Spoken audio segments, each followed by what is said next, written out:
ጨልም ጀንበሯ ሳትጠልቅ ለአኼራችን በማለዳ ሰንቅ ለአኼራችን በማለዳ Doctor Abdul Akkam jirtu ummata kiyya kabajamoo nagaa galatoomne Keekamaadha. Si keekna. dhaga'ee dhaga'een jira hunda isaa dhaggeeffadhee sagalee koo dhaga'een jira. Ilyas irra deebii caqasiisi dhaga'een jira. Ani dhaggeeffadheen jira dhaggeeffadhee rooba eenyu dubbachuu jira. Dhaggeeffadhee sagalee guutuu. Dhaggeeffattee nama dhaggeeffate uummata biraa dhageessisuun lama of arrabsuudha dhiisi rakkoon qabu sana dhiisi. Amma dhuftee mi'ati. Ati nama qeeqamee nama balleesse. Namni balleesse gaafii gaafatamuu seeraan deebisu. Na dhaggeeffadhu balleessa kiyya.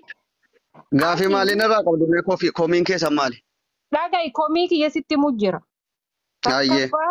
Ati yeroo amma sagalee dhaggeeffatte kana yeroo akkasitti aartee roqomtee si waraaban sanii machoofteeti moo qabaateeti moo mirqaanteeti moo wiidii fudhattee akkas taate. Waa tokko normaaliidhaan aareetuman dubbadde malee waa biraa machoofnes hin qamaannes. Okay. Wanni kana si gaafadheef yoo tarii nama machaa'e taate yoo tarii nama wiidii mataa gara galche taate because you weren't in your sense. Yeroo sanitti sensii kan kee harkaan qabdu waatu si hoogganaa jira jechuudha. Waan ati fudhatte santu si hooggana. Amma kana gaafii keessatti cayiraama dhaga'i gaafduse gara dubbii deemna. Eega yeroo sanitti aaritu na godhee jette ani akka doktoraatitti si qorachuu jira. Atis doktoraa akka doktoraatitti na deebista jechuudha. Aaritu na godhee jette maaltu si aarse wanti si aarse maal maalirraa aartee sababa maalirraa kaatee maalirra dhaabbattee nama kana hunda waliin qabdee diyaaspooraa kana hunda qabdee zambiila tokko keessatti waliin naqxee cafaqte. Okay, gaafii bareedaadhaan na dhaggeeffadhaa. Iliyaas amma gaafii kee rakkoon dhaggeeffadhu yoo Oromoo ani lafa keessaa baasee ganda tokko qobaatti yookiin wallaggadhee nama gandaan hin tuqin malee Oromoon kutaa 11 anaaf dhiiga kiyya namni nama ofiitti aara nama ofii tokko. Eenyu atis ni beektaa nama jaallattu komatta nama jaallattu yoo arrafete harree wal dhiitti malee diinummaadhaaf ana har'a warra sirra taa'ee yookiin abdusseen akkana diina Oromooti abdusseen nu arrabse jedhu kun gaafa ana Facebook irra bara 2016 kaasee halkanii guyyaa waa'ee Oromoo iyyu namni qanii tokko abdusseen akkana jedhee kireeditii naa kenne galatoome abdusseen dhuguma nama sagalee Oromoo ta'u nama jimmatti dhalatee otuu qanii tokko abiyyi ganda kooti akkana jimmaadha jedhee hin dubbatin gandummaa malee dhugaa Oromoo dubbata jedhee namni dubbate kan tokko jiru. Har'a abdusseen haa dogongoru aariin isa ta'u. Ansanuu isa jibbaatii miti ciiseetaniin footoo intiniidhaan sagalee ofittiidhaan har'a Oromoon xaba kiyya irratti narraa haftanii waggaa kana hunda abdii isinirraa qaba na jaallattu akkuma isiniif jedhu na jaallattu na bira dhaabbattu jedhetaniin taphadhe maaliif narraa haftanii geeftarri Oromoo guutuun ergatee yeroo kan nama biraa itti dachaatanii gammachiiftanii jettu anarraa abdusseen kun waan hin jimmaan ta'eef narraa haftammoo jedhetan qoosaa keessa jalqabe awwal achi haasaan dheerataa dhaqeetiniin dhugaa dubbachuudhaaf bar nuti ijoolleen jimmaa nuti sanyii mootii akkana jedhee dubbadhe isin kutaan biraa akkana yoo isiniin jedhe amma jechi an dubbadhu kun isa waggaa meeqa waahii gaarii Oromoo sagalee Oromootii ta'e caalee jennaan abdusseen diina abdusseen akkana jettanii dubbachuudha moo viidiyoo baaftanii amma Oromootti dhageessiftanii amma fakkeenyaaf otuma qobaatti sinnatti duultanii wanti irratti wayii hin jiru fakkeenyaaf wanti anarraa irratti hin jiru isinis wanti isin dabalatan hin jiru garuu Iliyaas anatti hin dhiyaata dhufee sagalee sana naa ergee abdussee maaliif akkana jette sirrii miti akkana jettee otuu na gaafatte an nama si didu Maarqoos natti dhiyaata nama si diduwan mi'a sirraa ganduma godhatiin abdussee ani dhugaa rabbii namni nan beeku Iliyaas nan beektu ati Facebook irratti gaafa ijoolleen suuraa koo X irra goote halkanii guyyaa abdusseen akkamitti jimmaan ta'ee mootummaa jimmaa qeeqa akkamitti akkana jettee natti duultu nan beektu. Raamaan kun mana banadhee bira dhaabbadhaa jedhaa ture mana banadhee sababa keenyatti guyyaa tokko TikTokiin irra bu'an kale mana banadhee har'as ammoo kan jedhe bakka kanaan beekaa jedhe garuu arraba kanaas hin beekan. Dhugaa dubbachuuf ani akkuma ijoolleen Oromoo kutaa biraayyuu taphattee gammachiifamtutti Iliyaas na bira dhaabbadhaa tapha beellamaan qabaa jedhee isinitti madde hundinuuyyuu jedhe. Ijoollee Kaayiroo keessaa nama lama malee namumti erga sii geemii taphachiisu tokko dhufee jira. Namni tokko dhufee abdusseedhuma waamicha kanaan akkuma waan haa kennu miti dhuftaniidhuma achirratti argamtanii abshirnaan jettanii jirtu. Gaafa an aariidhaan waa tokko waan badaa tokko dubbadhu dubbii sana babal'iftanii natti duuluudha. Abdusseen maaltu itti dhagahame? Dhuguma ijoolleen baay'ee mana banatanii Abduu Hussein akka kutaa biraatti maaliif bira dhaabbachuu didan inni waan jimma ta'eef kunoo wajjii kan kee argitee miti gaafa jarri jedhan. Kanaaf waan kana bal'isaadha dubbiin kun waan kanarratti deebisuu qaba Abduu Hussein deebisuu qaba nama diiyaaspooraa bakka bu'eetiin dubbachuu jira warra asirra jiru kana jechuudha maaliifi wanni kun waan nu hunda laallatudha madaan kun madaa dhukkubbii kenna hundaadha jechuudha. Fakkeenyaaf amma guyyaa geemii san keetii san akka diiyaaspooraatitti diiyaasporaan sa'aatii hunda asirratti argame sa'aatii namni nama fedhe sanitti sa'aatii namni geemii taphatu sanitti nama jala taa'ee sa'a sanitti giftii namaa darbuu hin danda'u. Tarii hujii jira, tarii diraayiv gochuu jira, tarii wahirra jira, tarii waan wahiititti mashkuulee jira. Kan itti yaaduun duratti gabbahanii waa namaan jechuun sirrii miti. Sirriin jenneeti. Maaliifi rakkoo nuti itti jirru waan nuti itti jirru dhimma yeroo sanitti harkaanu qabu hin beeytu. At least yeroo sanitti nu sibiratti argamuu dhabuu keetiif nu komatuu ni dandeessa. Ani amma geema qabaachuu kan keetiyyuu galgala kana dhagaye hin beeku jechuun irraa quban qabu. Wanti ani irraa beeku hin jiru. Namni dhagahuu dhabuu danda'a. Nama komatuun duratti dura namoota diiyaaspooraa kana at least namoota itti dhiyaattu kana ka komattu kana keessaan quunnamtee guyyaa kanaa narraa hin hafinaa jetteeni yoo sirraa hafanii jiraatan komachuu ni dandeessa. Garuu immediately fuutee ani waan jimma tahee fi abiyyi isin bulchaa jira birri shanshaniin isin binne akkan isin goone abiyyi kaleessa deeggaraa hin turrellee arra sababa jara keenya bare ani ko rakkoon Oromoo TikTokii kun kan na dhibu maali beektaa raama dhiifamana godhi warra waggaa 5 isin ajjeesee isin fixee jecha tokkitti daqiiqaa tokko geenyaan Oromoo ko dhiifama akkana sinin jedhu dhiifama gootanii wajjiniin hammatanii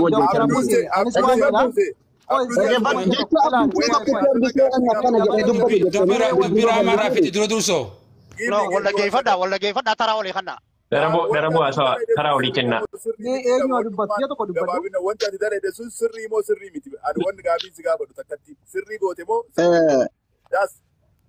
Ani dhugaa dubbachuu fi ilaal ani Oromoon kan kiyya jedhee nabdadhaan yookiin Wallaggaa yookiin Jimma Harargee jedhee of ilaaluun. Ani Jimmatti hin dhaladhe malee Jimmaaf hin dhalanne ani Oromoof hin dhaladhe ittiin of beeka.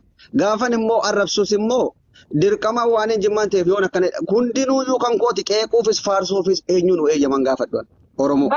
Arrabsuufis Jimma fi deebar laali akkuma Jimma sana rakkoo qabu bakka sana erga aariidhaan waan hin Jimmaan ta'eef ilaalcha kiyya kun malee waan hin waggaa meeqa akkan ta'e eenyuun ni beeka kun ilaalcha mataa kiyyaati. Yoon sana Oromoo ilaalcha mataa kiyyaatiin hin qeeqa kooti waan ta'eef. Harree wal itti malee ilkaan wal irraan cabsitu. Oromoon kutaa 11 obboleessa kiyya ana takkaa jimmummaa kootiyyuu takkaa jimmummaa ofiin jedheen beekan. Oromoo kutaa 11 itti obboleewwan kiyya. Dr. Abuse. Amma dubbiin kun viidiyoon kun shortiidha. Keessaa muramee bahee malee dubbiin baay'ee ture. Eedas mana kee turre. Gaafa dhufee mana kee seenu garmalee jechan tattaane tokkotu ture. Mucaan namni jeneraal jedhamu sun fa'aa ani yeroo jalqabaaf TikTok irra gastii namaarra deemee akkanatti arrabsamee sin beeku mana bashaatti malee. Garuu nan rifadhe. Ani waan an dhufee fi like maaliif kana gootu dhiisaa kun gaarii miti jennaan gaafan achirra seenu gaarii miti dhiis jennaan ciruma isaayyuu maal jedhee afaan biraatiin na arrabsee dhukkeen irraa kaase. Sana miti amma dubbiin. Yeroo sana dubbii baay'ee ture kaleessuma jechuudha. Viidiyoon kun garuu citee ba'e. Ilaali. Amma waa'ee ati dhuguma Oromoodhaaf akka qabsaa'aa turte Facebook irrattis si beenna. Oromoof namni qabsaa'u tokko Oromoof qabsaa'u sun taane Oromummaa ofiif jedhee qabsaa kana quba qabaadha. Ati yoo qabsoofte qabsoo namni jalaa yoo qabu baate ati maal si galchee ati Oromummaa keef qabsoofte garuu wanni ani sirraa hin inni garmalee tokkoon nama kabaja siin jechuun keessumaa nama keessaa si asii hunda keessanuu baay'een jaalladha nama tokkoon Oromoo adda baasee jaalladha. Garuu waan sirraa hin inni nan rifadhe. Isa taasee moo isa miti? Dubbii isiniif gabaabseen deema laala. Ani Maarqos ani waa tokko hin beeka. Maaliif ajandaan kun dheeratee Iliyaas na beeka akkan dubbii dheeratee ajandachi namni baay'ee bira gahee. Oromoon nuti ajjiru kun Oromoodhaa miti. Qoy Maarqos. Qoy Dr. Abuse. Maarqos. Iliyaasitti waa himee kan jennaan dubbata qoy. Qoy Maarqos kan Maarqos saatii dheeraa dubbataa turte na dhaggeeffadhu. Iliyaas eengaddalle gaafa waa'ee jaarsummaa mana bubeetti dhiisi dubbiin TikTokii kun babal'ate jaarsummaan ta'uu siin jedhaan ture. Ammaan ilaal an Oromoo otuun dhiifama gaafadhe otuun du'ee fi illee an Oromoodhaan nama intini jedhu miti. an aariidhaan Oromoo kutaa kudha tokko akkana jedhee yoon dubbadhe dhiiga kooti. Dhiifama gaafadhu illee ittiin Abashaa duwit gochaa jiran. Abashaa duwit gochaa jiran. Duwiteef na abbaan barbaade warri sun warra dubbii babal'isee Oromoo addaan qooduuf malee dubbiin abdusee wanti Oromoo hir'isu hin jiru wanti Oromoo qoodu hin jiru sana babal'isuuf yoo ajandaa godhachuu malee. Oromoo akkamitti harreedha jetta afaan kee hambaa. Maali bannaan maal dhugaa Dr. Abdusee maal amma kana moo ammuma kana yoo dogoggorte amma kana dogoggorta. Inna Abduseen harreedha yoo jedhe Oromoon harreedha Maarqos anaariidhaan ortuun ka'ee akkana godhi namni bar haadha ofii qabrii keessa akkana godhi maal waliin jedhame? No sana dhiisi.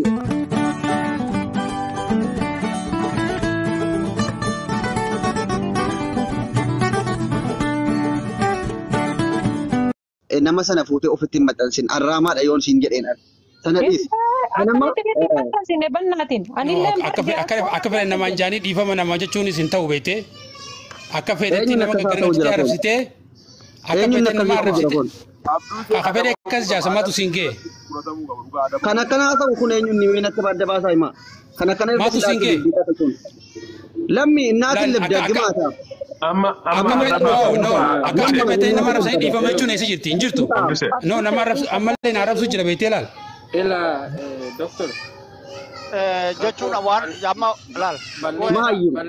Nama qanii tokko dhimma Oromooti fuula mul'isee miidiyaa irratti hin dubbanne na wajjin afaan banee dubbataa asirratti. Qanii tokko feesbuukii irratti miidiyaa dhimma Oromoo dubbattee beektaa? Qanii tokko fuula kee mul'isee beektaati. Maayyii tiraakii keessa taa'e udaanu na wajjin afaan bantee baay'ee Oromoo dubbataa asirratti. Okay, Abdusee bokkolaan gaarii miti. Bus. Laal Abdusee. No. Anawar dhaabbata. Abdusee nuti Oromoof sagalee yoo taane Oromoo arrabsuu qabna. Oromoon biraa immoo Oromoof hin dubbanne katakkaa Facebook irratti sabaaf sagalee hin ta'in dubbate jechuun dhimma isaati sun. Garuu nuti Oromoof yoo dubbanne Oromoo arrabsuu qabnaa deebine yoo dirqama Oromoon nu bira dhaabbatin Oromoo deebinee kutaan qoonnee ani ajandaa keetiif hin banne har'a dhugaatitti hima. Haasawa taphataa ture namnatti dhufee maaf Abduseen edha kan nu arrabseedha hin quban qabuu jedhee asuma sootaa unatti ergame viidiyoon kun ani waan saniifis hin baane garuu bakka kana geettee ati Oromoo akkasitti qeessitee arrabsuun jimma takkitti faarsitee gootota Oromoo keessaallee gootuma tokkicha faarsitee kanaaf Oromoon si dura dhaabbatte malee osoo ajandaa nama adda addaa ta'e bira dabarra garuu namni kalee sabaa dubbadha jedhu. Kalee Oromoof sagalee ta'a jedhu TikTok irratti baatee hogguu ati saba guddaa kana saba bal'aa kutaa tokkicha keessatti hammattee Oromoo kana irrattu nama keetii irraa hogguu kana arginu kasii gadi hoo wallaalaa sii gadi irraa maal argina? Yaa dhugaadha Oromoo kiyya miira keessan gara dhugaa dubbachuuf qoy raama dubbii fixuu kana inni kamas nan jedha raama qoy dubbii babal'isaa loollu Oromoo kiyya Harargees ta'e kutaa 11 Jimmaanis ta'e anaa fi Oromummaan naa dursa malee takkaa Jimmummaan naa dursee hin beeku. Kanneen isinitti aares akkuma ilaal hunda keessan waan hin jaalladhuufan abdii isinirra kaa'ee na bira dhaabbadhaa isiniin jedhee hin argamne ani isinitti aaree dubbii kana yoon dubbadhe natti mufattanii natti hin aarina isin an obboleessa keessanii hanga hin danda'uun Oromummaan hunda dursaa isin dhiiga kootii nama yeroo gaddaattis gammachuuttis halkanii guyyaa sagalee isinii ta'udha dandeettiin qaba hammallee kara fuulduraatti yoo rabbi umuriin dheeresse an Oromoo biran dhaabbadha malee takkaa ganda biran dhaabbadhu. Warri immoo dubbii kanaatiif achii fuutanii babal'iftan aarraa kaasaa dhaabaa an aariin hin dubbadhe malee jibbaa Oromoo yookiin akkaan Oromoon harree ta'e miti Oromoon harreedha. Saarii al tokko agarsiisu buusa saarii. Warri dhiifama gaafadhu jettan Dr. Abdusee ati Oromoon jaallattaa jetteetta garuu badii hin jira miti asitti dhiifama tokko iyyuu hin gaafatin akka kootti dhaqi mana kee banadhu namni baay'ee na dhufu Oromoo dogoggorraa dhiifama naa godha miira keessa gadeen dubbadhee jedhe kan kanaa achi asitti dhiifama gaafachuun hin barbaachisu maaliif dogoggora guddaadha. Asitti dhiifama nun gaafatin nama tokkollee dhiifama hin gaafatin nun hin gaafatani. Na ani eenyuun ani waa dhimma dhuunfaa ani bara Iliyaasiin dhiifama gaafataa jiru Oromoo jechee Oromoo jeneraaliidha malee Iliyaas dhimma dhuunfaan irraa qabaatee wanti dhiifama gaafatu. Diin hawaa tokko siimaami amma Marqoos irraa irratti qabataanaan hangati qabrii keessa akaakayyuu sirra deemuudhaaf sirran deeman amani. Ammas dubbii qoqqotta taanaan eenyu nu ta'i? Raqxaalloo qaxaqxaalloo fuutee diyaasbooraa qaxaqxaman inni bakka jirtu ammas ati baay'ee miira keessa galaa jirtu Dr. No ansi hin jedhaan jiru warra asii dubbii qotu sii miti Marqoos warra asirra taa'ee dubbii baay'eetu jira. Namni aaree dubbachuu danda'a maaliif Oromoo dubbii gabaabsi gaafas hin jedhu teessee dubbii dheeressita haasaa jennaan an Oromoodhaan rakkoon kun jiru nama dhuunfaa tokko immoo bakka ati hin jirretti illee waan jette Oromoon laal si dura Abdiisaa waan jedhe akka namoonni akka Abdiisaa gaa namoonni waa yaadu Abduseen gandummaa sin qabu amantii sin qabu bakka ati jirretti illee dhugaa keessi dubbataa turte Oromoon asirratti waan nama jaalattu Abduusaa gas waggaa baay'ee na beeku meeraa maadhuma kana gaafadhu Abduseen ni jaalatu kanaafuu namni akkanaa gaafa waa biifu waa hedduu balleessa. Summii akkanaa yoo gadi baaftu kanaaf. Dhaggeeffadhu laala. Dhagaye obboleessa kiyyaa tasgabbaahii. Yaa dubbatu mee koo irraa nama wayitii kennina bakka dubbadhu yaa. Ila amma bakka Rama mee dhiifama. Rama yeroo tokko dhiifama. Bakka jee dubbadhu. Ilaahi gaafa abbaan gaafa cabsee ollaan ija keessaa baaftee jedhan isiniifan himaa jiran. Qabsaa jechuudhaaf qabsaa'ota hedduutu jira. Kan isa daran qabsaa'ee haga ammaa miidiyaa gubbaatti bee takkaa Oromoo hin kadhannes Oromoottis takkaa hin buunetu jira. Nama dhuunfatti yoo ba'e humaa rakkina hin jiru. Garuu Oromoo 11 guututti gabbee haadha keessan sala anatu sin salee mahayyimoota warra fintixaa keessa faranjiin akkana gootu jedhe. Ol baaftanii amma sasarratti kadhachaa jirtan. Namni qaruuxeen yoo dhugaan itti dhagahame yoon dhugaan miira keessan galee Oromoo arrabsi jedhee yoo dhiifama gaafateetis okee. Bat asirratti bahee arraboota ajendaa kiyyan kaasina yoon dhiifama sin gaafadhees akkam fedhe yoon isin jedhes mirgan qaba. Si galee? Isinirra gataa jechaa jira. Laay nama arrabsuun nama dhuunfaa arrabsuun maamite annaan arrabsee humata kan dhimma irraan qabu yoon arrabse. Garuu Oromoo guutumaan sanuu bira darbee haadha keessan natti sinii sale. Keessattuu uummata diaspora haadha keessan hin jenne dhiis lubbuun dhiis bakka bani jira bani. Hold on. Na haadha afaan Amaaraatiin jettee ni jira. Let me finish. Yaa bakka arrabni afaan Oromootii waan hin jirreef Amaariffin immoo namatti dhiyaata. Can you give me a minute? Can you give me a minute? Can you give me a minute? Bakka kana waan koflu waan hidhaatii miti. Yes, serious, but guys. Mee dhaggeeffadha. Hold on. Ayyee wal dagaa namoota gurguddaa isin hundinuu namoota gurguddaadha wal dagaa. Let me finish please la. Ila asirratti namoonni qaama ofii dhaadhaban namoota nafsa isaanii wareegama qabsoo Oromootiif kan jiran katakkaa asirratti bahanii nama hin kadhanne nama sin arrabsine. Yooniin Oromoof hin qabsaa'ette bu'aa mataa keetiif hin qabsaa'in. Bu'aa uummata Oromootiif jecha qabsaa'e. Garuu bu'aan Oromoo irraa argadheettee ka qabsoofta taatee qabsoo gubbaa hin jirtu. Qabsoo fi bu'aan garaagarummaadha. Yoo qabsoo qabsaa'in ati yoo